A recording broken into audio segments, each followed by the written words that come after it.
এই কড়াইতে তেল দিলাম। এখন কি বানাতে যাচ্ছ? এখন রান্না করবো কুঁদরি আলু পেঁয়াজ দিয়ে তরকারি। এটা কেমনি কুঁদরি? এটা ছিলকা ছিলকা মনে হচ্ছে খালি।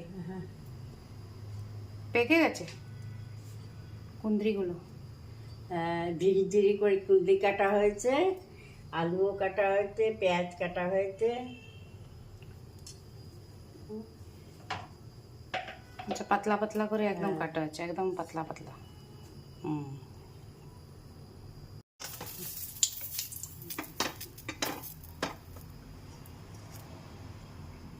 গরম হয়ে গেছে তেলটা। নেবেন, তারপর পেঁয়াজ ফোড়ন দেবেন প্রথমে। পেঁয়াজ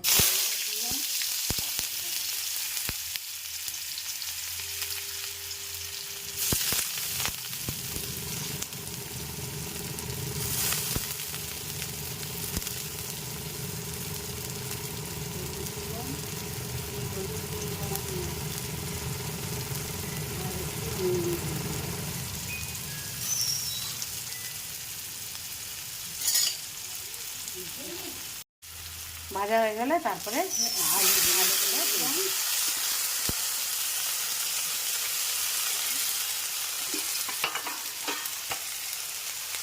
কুঁদরিগুলো দিয়ে দিলাম।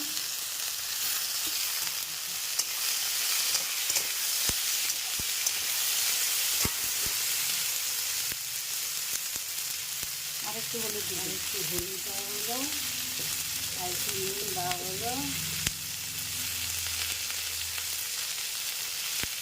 কোনো মশলা না?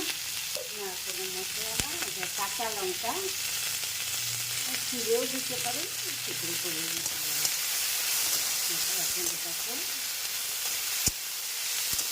চিড়ে করে ঢেকে দিয়ে একটুখানি জল দিয়ে দিলাম।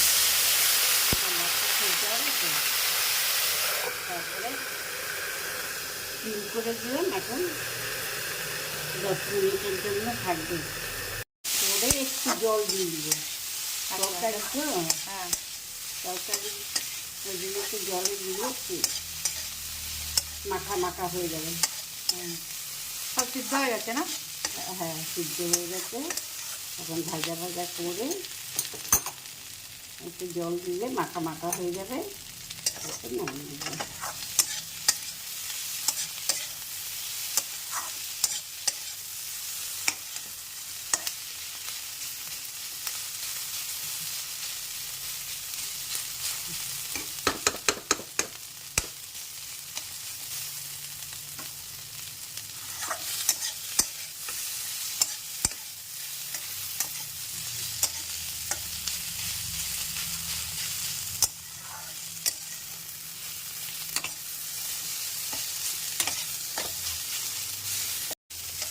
ভাজা হয়ে গেছে? হ্যাঁ, হয়ে গেছে। এখন একটু জল দিয়ে দিলাম।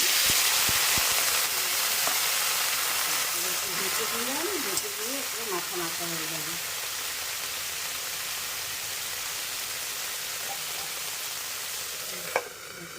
স্টিম করে দিয়ে 2-3 মিনিটে হয়ে যাবে না? হ্যাঁ,